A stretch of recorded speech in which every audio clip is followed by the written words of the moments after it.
ഏതൊരു സ്വലാത്ത് ചെല്ലുന്ന മനുഷ്യനും അല്ലാഹു തആല 40 ഗുണങ്ങളെ നൽകും.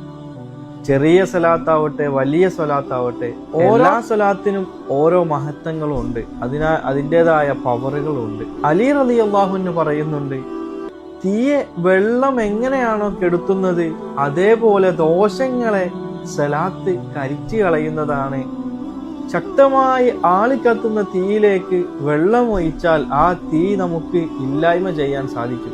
അതേപോലെ എത്ര ദോഷം ചെയ്ത മനുഷ്യനാണെങ്കിലും സ്വലാത്ത് ചെല്ലുന്നതിലൂടെ ആ ദോഷങ്ങളെയെല്ലാം അവൻ അല്ലാഹു തആല പുറത്തു കൊടുക്കും. ആ ദോഷങ്ങളെ ഇല്ലായ്മ ചെയ്യാൻ സാധിക്കും. അതുകൊണ്ട് സ്വലാത്തിന്റെ ദിവസമാണ് വെള്ളിയാഴ്ച, വ്യാഴാഴ്ച രാവ്.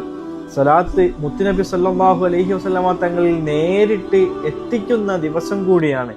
ആ ദിവസങ്ങളിൽ സ്വലാത്ത് ധാരാളമായിട്ട് ചെല്ലുക. എത്ര സ്വലാത്തുകൾ നിങ്ങൾ ജീവിതത്തിൽ അധികരിപ്പിക്കുന്നുവോ അതിനനുസരിച്ച് അനുഗ്രഹങ്ങൾ നിങ്ങളുടെ ജീവിതത്തിൽ നിങ്ങൾക്ക് കാണാൻ സാധിക്കും. അല്ലാഹു തൗഫീഖ് നൽകുമാറാവട്ടെ.